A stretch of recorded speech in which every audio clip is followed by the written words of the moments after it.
Ah, tea time. Welcome everybody, Souldin of the Grin Brothers here, and it's time for another episode of Tea Time. Now, at the time of recording this Tea Time, is actually the last day of my Christmas job I had. I worked in a retail store over the Christmas period and a little bit longer than that as well. And it's been my last day, and I've had mixed feelings, but overall positive, which Ruffy says is weird because I shouldn't be feeling happy at all about retail, but I enjoyed working in retail. I enjoyed the work that you do in it. But as a leaving present, one of the people there, one of the nicest people actually there at the store, one of my co-workers actually got me a pack of tea because she actually listened to my conversations and knew I liked tea. So she got me a Twinings pack of blackcurrant and blueberry tea. So thank you very much for that, and as a result, I'm going to be trying blackcurrant and blueberry tea. I've brewed it for 3 minutes, and I've got it without milk. Furthermore, to the point as to this tea time, whilst it is being recorded on the day that I have finished my Christmas job in retail, it is being uploaded on my birthday! My 25th birthday, to be precise. And what better way to celebrate that birthday by doing a tea time on a very important subject to me. A subject concerning a system that I adore to bits with my all-time favourite video game controller. This tea time is Souldin's top 12 favourite Wii U games. Which is funny enough going to be a slight spoiler to another tea time I plan to do later on regarding genre of game I like, but a lot of these games will probably end up spilling into like top favourite games of certain genres, because a lot of them are Wii U games will be popping up in these other ones. But yeah, this is my top 12 favourite Wii U games. And I will begin straight away on the system I love. My 12th favourite Wii U game is Kirby and the Rainbow Paintbrush by HAL and Nintendo SPD. It is also Shantae and the Pirate's Curse by WayForward. Yep. I screwed it up. I screwed up a top 12 already because I couldn't decide what was my 12th favourite video game. It's technically top 13 favourite... wow, that's supposed... It's technically top 13 favourite Wii U games of mine. Souldin's top 13 favourite Wii U games. Because I couldn't decide between Kirby and the Rainbow Paintbrush or Shantae and the Pirate's Curse. Both platformers, both lovely games. I'm actually quite surprised by how much I enjoyed Kirby and the Rainbow Paintbrush, because I wasn't a fan of Kirby and the Power Paintbrush on the DS. That's actually my least favourite Kirby game of all that I've ever played. Kirby and the Rainbow Paintbrush, though, a lot better in my opinion. I feel the design's a lot better, it's more interesting to me. The art style is fantastic. And the co-op feature is, I always love co-op being introduced, and it's lovely. There's a lot of charm in the extra bios and such, particularly, one of the Gordo variants bios is a wonderful description. It's just magical. Yeah, there's a lot of charm in like the diary entries and such, and the co-op mode of being able to play as Bandana D, pretty darn cool. Me and Rafi have been playing it off camera for a bit, and it's been pretty darn fun. And of course, matching it in that number 12 spot is Shantae and the Pirate's Curse. Now, I'll admit, I'm not a fan of Shantae and the Pirate's Curse artistically. I don't like the pixel graphics they've got for the game. Gameplays-wise, though, it is absolutely lovely. I'm not usually a fan of open-world-esque games, and I'd say Metroidvania, is like the 2D equivalent, but dear gosh, it's a fun game. The story is great, the charm, the humour, the wit is wonderful, and the gameplay is tight and solid. I was actually not sure about whether I'd enjoy Shantae games. I tried out the Game Boy Color one and wasn't a fan of it. But I gave Pirate's Curse a go because there was a sale on, and oh gosh, I loved it. It is such a charming game. Shantae is a wonderful protagonist. The story and wit and all that is matched by the excellent gameplay. And because of the Metroidvania sort of setting of it, it takes a while to do, but you feel very satisfied doing all of it. These are both platformers that I have absolutely loved for different reasons, and I couldn't decide which was my favourite between them. Next up then is number 11, of course, and this one happens to be one that I'd forgotten about until I sat down to think about writing out this list, and I realised, oh yeah, I was really hyped for this game, and it's one of the best uses of the Wii U gamepad on the Wii U. Star Fox Guard by Nintendo EPD and Platinum Games. Star Fox Guard is a tower defense game where you're instructed by Slippy's uncle, and technically Slippy in a sense. Effectively, Slippy's got his own game. That's the thing you should take away from this. That's the main thing. Slippy has his own game before Falco or Crystal or Wolf. Yeah, Slippy, my favourite Star Fox character. But yeah, it's a tower defense game where you use the Wii U gamepad to monitor screens. You use the Wii U gamepad to control cameras to fire out or activate sort of traps against robots which are trying to invade the base and steal your power supply, or various other objectives. They introduced that first objective of, you got to defend this area from robots coming in. You've got to switch between the cameras and fire at the robots. And then they introduced so many other things. They vary up to an insane degree. UFOs trying to steal some of your cameras, big giant boss battles, having to defend a little robot that's hopping about. They have so many varied side objectives. It is amazing. It's thrilling, it's frantic, and I feel it's a great game to play with other people in the room, though I've never really had that experience. Watching it at E3, though, you got to see that experience, and gosh, people pointing out the screen, it's there, it's camera 3, camera 2, camera 6.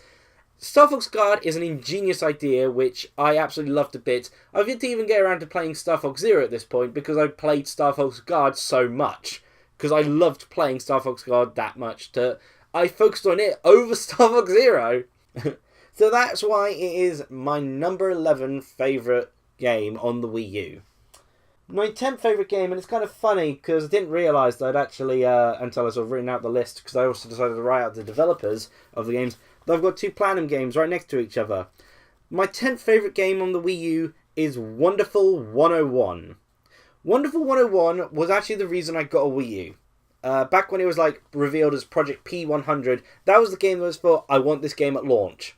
I want the Wii U at launch. Ironically, Wonderful 101 wasn't available at launch and wasn't available until summer of 2013. I ended up biding my time with a couple other games, one of them I will mention. But when Wonderful 101 came out, it was fantastic. It took me a while to complete it. I did a lot of it, then I sat back down, played a lot of other games, and then I went back to it when I had time, and oh gosh, it is a wonderful game. Another brilliant showcasing of the Wii U gamepad. Wonderful 101, you play as a group of superheroes. It's an action-adventure game where you play as a group of superheroes, sort of top-down perspective sort of thing, where you, using the Wii U gamepad and stylus, draw out shapes to have your group of superheroes form giant shapes. Say, for instance, draw a circle, you become your heroes all stacked together to form a giant fist and punch away your enemies. Turn into a sword, a gun, a whip, a hammer. Boomerangs, they introduce so many other shapes towards the end of a game, it's insane. Turn into a block of jelly to reflect attacks and all that, and it's ingenious. It's a really creative game. It puts the Wii U to wonderful use, and it was an early game, not even made by Nintendo at that gave such a creative use of it. Some people find it awkward, but I find it such a natural fit playing with the Wii. I found it very natural to play Wonderful 101, and I feel that the franticness of trying to draw the shapes out within a limited time frame, adds to it. If you were to perfectly draw out the shapes or press a button to do it all, it wouldn't have nearly the same sort of charm to it. It's of course imbued with tons of Platinum Games charm. There's epic scenes throughout, epic little cutscenes, and oh my gosh, that final scene, the final attack your characters perform, is one of the most amazing, spectacular things ever. It is unbelievable. Wonderful 101 was the reason I got a Wii U, and I'm so glad I got a Wii U because I got to play an amazing game like Wonderful 101. Thank you, Platinum Games, for that. Moving on to my 9th favourite video game, and it's interesting because, much like with Shantae and the Pirates Curse, this is another download one. It's one that I saw that I was interested in for a while, and when I did get around to it, I didn't realise that it was actually out. I found out, oh, it's out. Oh, I didn't know about that. But I've been waiting on it for a long while. I finally got around to playing it, and I love it to bits. It's Nihilumbra by Beauty Fun Games. Small little indie game. You play as Born, who is not sure what he is. It's like this little black blob thing with eyes. He's adorable. I actually made a Miiverse drawing, and it looks wonderful. I'll actually post up the Miiverse picture of Born here for this entire section. And then he sort of finds a scarecrow and decides to form a human body sort of thing. Born seems to be trying to escape from the end of the world, as you do. And throughout trying to escape from the end of the world, or rather the Born may be causing the end of the world, it's a little unclear. The story's very vague. It's very sort of like one of those sort of intellectual, sort of artsy sort of things. But I feel it deserves it because its gameplay is so solid backing it up. Basically, you're trying to evade the end of the world, and you gain magical powers throughout.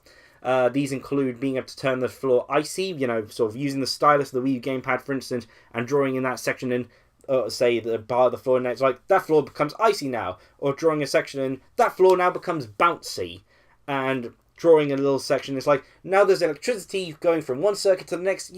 It's a puzzle platformer with a lovely artistic art style. We have to really think of how to sort of defeat the opponent. You can't directly destroy your opponent with your own sort of attacks. Such it's all we've done with the sort of color changing mechanic you've got to you. The use of colors is fantastic, both in terms of gameplay sense and in terms of how the game looks. It is a beautiful game in its design, from the mechanics to the style to it, to just the messages and the way it conveys its story. It's really cool, really fun. Got really involved in it. It was actually the first game after the big Miiverse update when they introduced play journals. The first game that I actually did a play journal entry sort of chronicling my adventure throughout. Nihilumber is pretty fantastic. I kind of would be love to play it on Grim Brothers at one point, because I know Rafi would so enjoy the moment you get the colour red in it. It's a moment that Rafi would just love a bit. But that's Nihilumber, and it is my 9th favourite Wii U game. It's interesting that at least 2 of these have been multi-platform. Shantae and the Piraticus and Nihilumber are both multi-platform games, available on PC and such. Any case, moving on to number 8, and this is an interesting thing because in the summary below I will provide you a link to the Grimm Brothers playthrough of this game. Anytime we've done a playthrough or a let's play of any of these games, I will provide a link in the summary, because my 8th favourite video game of Wii U, and I will say it was in a very close position with number 7, they could easily be swapped over. My 8th favourite Wii U game is Donkey Kong Country Tropical Freeze. It was actually the first video game we recorded for Grimm Brothers. Not the first one we uploaded due to video technical issues. Donkey Kong Country Tropical Freeze was the first Wii U game we ever recorded. Mainly because Donkey Kong Country Returns was actually the game that inspired Grimm Brothers in the first place. So there's a little bit of fun trivia. But Tropical Freeze is an amazing platformer and quite challenging. I wouldn't say brutally hard, because the brutally hard part becomes mainly in the rocket barrel stages. Oh gosh, why? I hate those so much. And the bonus stages that are laid throughout. The fact that they've done it that way, that it's challenging but not insanely challenging until you get to the bonus stages, is a really nice addition.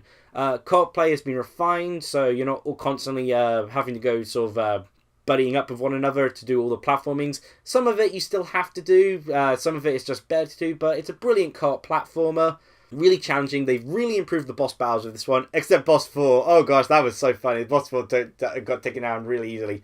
The graphics are wonderful to it. The sound, oh gosh, the soundtrack is amazing. It fits every stage so well. The flow of the stages, like stage 5, sort of world 5, sort of island 5, tells a story without ever once having to basically say a word. It tells a story of how that island works mechanically and such, just for you going from stage to stage. The stages have such a natural flow. Like one stage you see like a fire's getting started sort of thing, and the next stage it's a whole forest fire sort of stage sort of thing. And on World Island 5 you get to see how the island runs, and it's like a berry sort of juice making sort of island. You get to see how it works and the process throughout as this giant fruit gets made into juice and such, and it's amazing. It's amazing the storytelling Donkey Kong Country Tropical Freeze manages to convey without a word. Island 5 also has the best bottom spout in my opinion. But yeah, it's a really it's a challenging platformer with lots of ways that it's very fair in a sense, I feel. It doesn't punish you per se. It gives you options to make it easier on you, and Dixie Kong is kind of broken as well. Of course, there's the only sort of big sort of problem I'd say is, gosh darn it, that rocket barrel stage. There's one mandatory rocket barrel stage. It's the hardest gosh darn thing to get past. But yeah, we've done a playthrough of it. It's a little bit hectic, like some of the episodes are like in giant hour-long chunks sort of thing, but feel free to check it out. Moving then on to number 7, and after this one I'll be trying out this tea. Number 7 could very well have been swapped over number 8. They were very close to one another, and it's actually a game I've been playing recently on the Nintendo Switch, an improved version. I say recently, I've just been generally playing throughout. Pokken Tournament by Bandai Namco Studios. I've just realised I forgot to mention that Donkey Kong Tropical Freeze is made by Retro Studios. I think people may know that. But yeah, Pokken Tournament by Bandai Namco Studios is my 7th favourite Wii U game. It is a fine game with Pokemon, which of course I was naturally going to get anyway, but the fact that I love its fighting game mechanics so much is also helped. Also, I get to play as Chandelier. I get to play as a Chandelier in a fighting game. That's awesome. It's really fun. It has some of the best voice acting since House of the Dead. Seriously, I love its voice acting ever so much. Great plethora of costumes, which really gives me incentive to actually keep sort of trying to get the lucky bonuses, random fights, and get good scores, so I can get all these cool outfits for Nanka to dress up in. I love the characters in it in the story. It's not really the deep bits as such, but I just generally like the sort of setting for the regional, the concept of the Gaia power and such. Again, the fighting mechanic, switching from 3D overworld to 2D.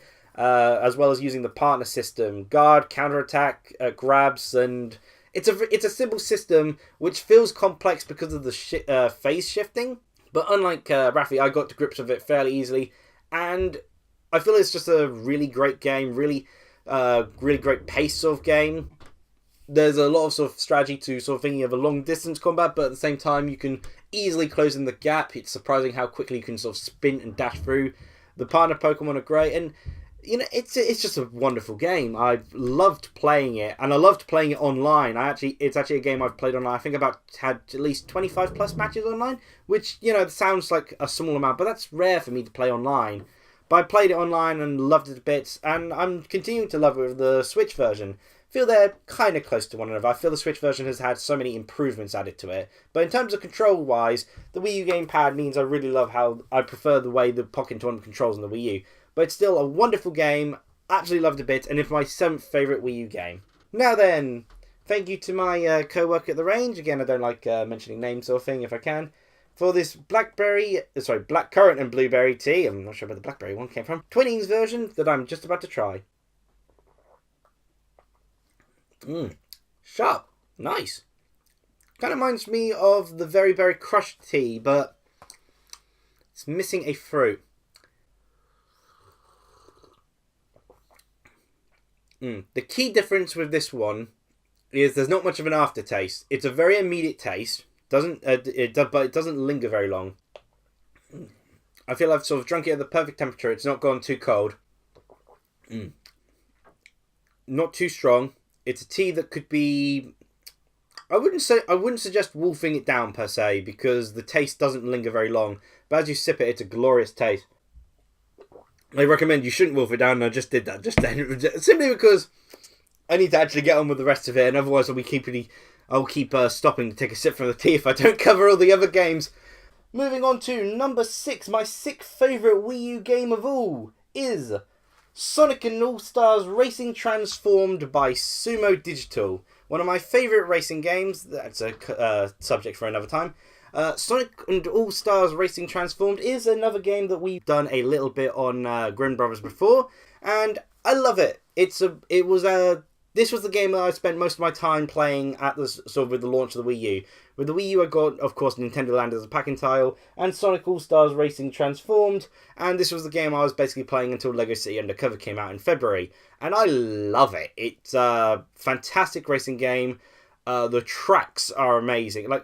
I was thinking I was going to be let down compared to its predecessor, which I also really enjoyed, because the character roster isn't as good, and it's not set out in the sort of a similar way, and I thought, this isn't going to be as good, sort of thing. The cars aren't, the superpowers aren't as unique to the characters. I got to the tracks. Oh my gosh, the tracks are filled with personality.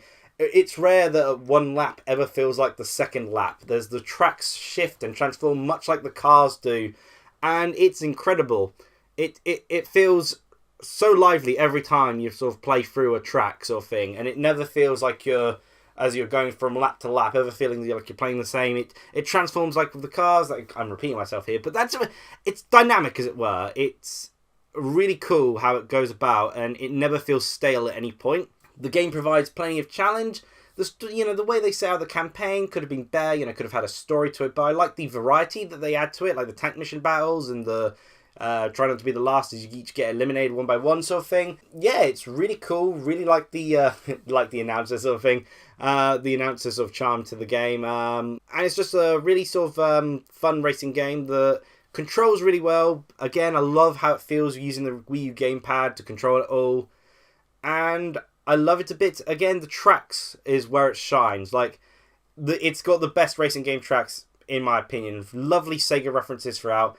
And I love the sort of car mechanic, of course, shifting from plane to boat, which is how they allow the tracks to feel more and more unique as they progress, sort of shifting it so that from one lap it suddenly becomes more water-themed and such and all that. I particularly love how the boats handle. Rafi prefers plane handling, but I prefer the boat handling. It feels very natural to me, the boat handling. Planes have a little bit of awkwardness, but yeah, I love the game. It's one of my favourite racing games, and of course, one of my favourite Wii U games, which is why it's number 6. Wasting no further time, number 5, my 5th favourite Wii U game is Splatoon by Nintendo EAD.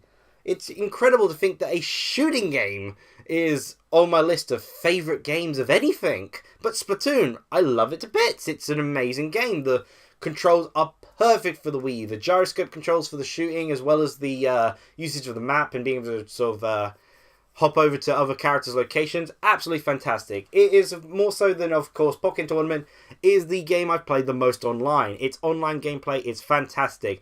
People say that I get angry playing it, but that's how enthralled I am with it. I get angry even when I'm winning playing it, but it's a happy angry. I get frustrated at times when I'm not working quite as well, but it's enjoyable. It's fast-paced. It's frantic. It's incredible just how perfect they managed to get the match time, the sort of rotation limits. Everything about it sort of thing is somehow just right. The team, the amount of team members and such, just right. The story mode is, in my opinion, quite a bit of fun. I really enjoy Splatoon. Love the characters to it. The shopkeeper's all filled with charm. And it was one of the best games in terms of a community, feeling a part of it. Particularly sort of Miiverse was very active with it, and I really like the charm they added to it. The amiibos for it were great, and Callie and Marie, the Squid Sisters, were absolutely wonderful. And of course, I've got the Callie, aka Best Squid Sister, up there. And of course, Splatfest was a brilliant idea. I love the sort of voting mechanic and all that, and it's really cool, really cool. Haven't been doing it quite as much with Splatoon 2 because, difference in control schemes. Splatoon was made for the Wii U and it shows. It's one of those Wii U defining games. It's a shame that people won't be able to have the same joy as I did, engaging in each of the Splatfests and such, and seeing as the game progressively evolved, got better, the incredible stages being introduced one after the other. But it's a time I won't soon forget. It was a great memory to have, and I still love playing. And I still love just thinking about the sheer enjoyment of the game. Mechanically, it works such a charm. So that was my 5th favourite Wii U game.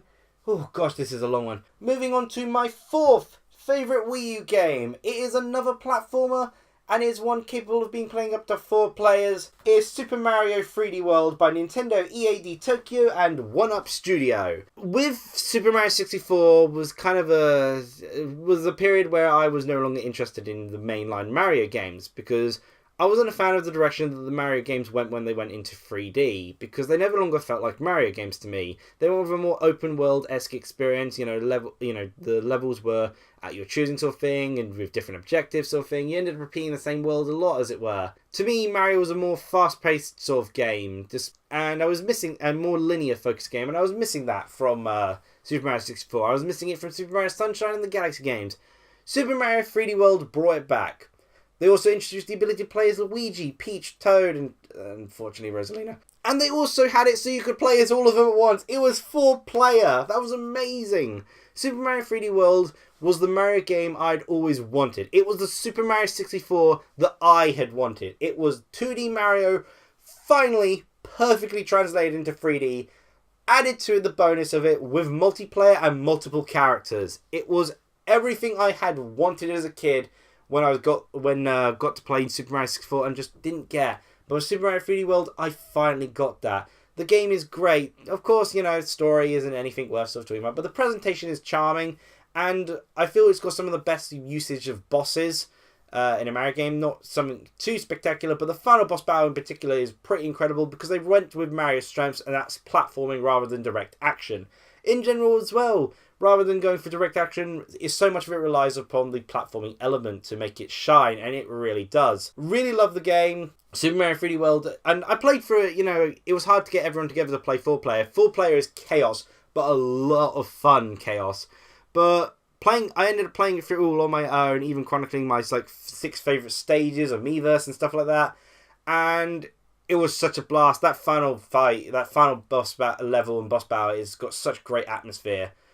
And I love these sort of effects that they have with the weather, with the rain, the water trickling on the screen.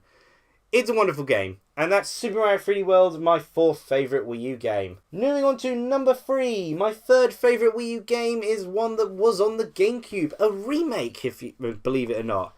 The Legend of Zelda, The Wind Waker HD, by Nintendo EAD. The Legend of Zelda Wind Waker HD had one slight issue with it in terms of this is a slight negative. And that was, of course, they removed the Tingle Tuner. That was a crying shame. However, what they did introduce, though, was faster sailing mechanics, the ability to shift weapons on the fly, and the ability and Tingle Bottles, which actually got me really involved with the game, because with the introduction of Tingle Bottles, I was using Miiverse constantly, sharing sort of pictures and comments and messages with other people via the Tingle Bottles. I would be sailing to my next destination, and it's like, is that a Tingle Ball? And I immediately detour straight to that Tingle Ball. I wanted to see what comments someone had made, or see if there was a photo to fill up my figure album. I went nuts trying to get that figure sort of collection as completed as possible. The fact that Miiverse is now gone ruins the game a bit in that element, but it still has its faster sailing mechanics, the gyroscope controls, which I always love the addition of, HD graphics, hero mode and all that sort of introduced in it, so there's a replay value to it, and it's just a lovely sort of game to this day. It was a great game back on the GameCube, but they managed to make it even better on the Wii U.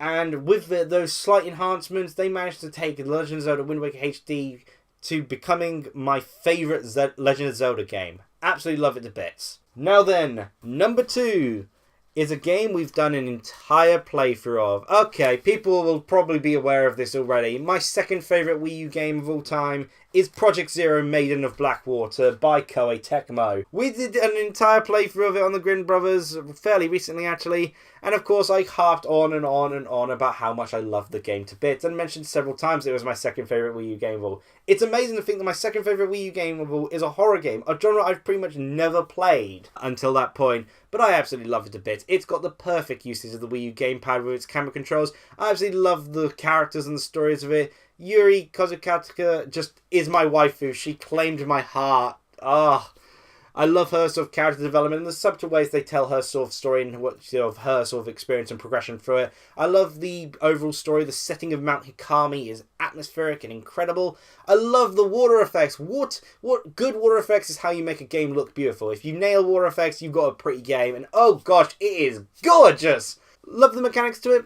My only issue may probably be that it's a tad too easy, but otherwise I absolutely love Project Zero Maiden of Blackwater. I would harp on and on about how terrific of a game is. It's great usage of the gamepad, its gameplay, and all that. However, we've got an entire playthrough of Rafi playing through it all, so I recommend you go see for yourself with our Grin Brothers playthrough of it. And now then, my number 1 favourite Wii U game, the one which managed to top Project Zero Maiden of Blackwater, is Child of Light by Ubisoft Montreal. My favourite Wii U game isn't even a Wii U exclusive. It isn't even made by Nintendo. It isn't even a physical game. It's a digital download, sort of like 15 quid sort of thing, made by Ubisoft of all people. But Child of Light is a gorgeous, fantastically designed, turn-based RPG that just captured my heart. This was the period where I'd been longing for a console turn-based RPG on my systems. I wasn't a huge Sony system player, so of course I was missing out for a long time. And the Wii basically has one turn-based RPG on it, unless you count the SRPGs. And Child of Light was just there for me. It was there when no other game was, and it was fantastic from start to finish. Admittedly, yes, it clearly had some cut content. It was a little bit rushed in that part, and it clearly feels like it's missing a chapter or two. But still, what I got was absolutely fantastic enough. Going through Aurora's adventure as the Child of Light, as she wakes up in a mysterious realm and has to try and figure a way to get back home to her dying father. Or, well, ill father, but he's somewhat pretty on the state of death, so she thinks she can get back in time and help save him, sort of thing. And meanwhile, she has to pick up a sword way bigger than her, make friends with a little firefly guy, and team up with a varied band of characters in order to restore the light. Well, put the sun, the moon, and the stars back up in the sky. That's kind of a big thing there. Yeah, a big issue there. You're missing those. And so she goes about doing that with a wonderful cast of characters. The story rhymes. Everything, it's poetry. Every dialogue rhymes, except one character who doesn't rhyme at all, and every character points out how the character doesn't rhyme. There's a magical friendship formed between the characters. And the gameplay is fantastic. It's active turn-based battle sort of system, which character goes first. But you is based off speed, and you can interrupt combos, and the enemies can interrupt you, pushing you back lower on the speed on this turn sort of dial, or turn sort of flowchart sort of thing. You can also use your little Firefly power of Flower friend using either the Wii U gamepad or a second player, sort of controlling it, in order to gather up a little emergency health, like little flowers of laying about there, gather up some experience points, or freeze the opponent, sort of slowing down their sort of timeline scale. But of course, often there'll be like 3 opponents, so you have to decide who do I not want to attack us the most? Who do I need to delay long enough so I can interrupt them at the right moment? Who do I know is going to interrupt me unless I slow them down just enough time to defend or something like that? It's ingenious how they worked it. There's a lot of creativity in it. Creativity is brimming with creativity in all aspects. I absolutely love Child of Light. It is a wonderful, magical, creative game that just brings a smile to my face throughout the entire journey. I loved sort of searching all the letters, the characters, every bit of dialogue, the battle system. It was fantastic. My big crying shame about its cut content is that means there was more of Child of Light that I never got to experience. And I loved Child of Light. I wish I could have experienced more of it. So those are my top 12 favourite Wii U games. Also, happy birthday to me! Yay! I hope I managed to fit this all into this one video. Otherwise, I'm going to have to try and split it in half and then put one half on the morning of my birthday and one half in the evening. That'd be awkward. But those are my favourite Wii U games. Feel free to tell me your favourite Wii U games. I'd love to hear, in general, what you think of Wii U games overall. What do you think of the Wii U overall? I'm willing to hear them out as I celebrate my birthday and all. So then, hope you enjoyed this birthday tea time, and cheer everyone!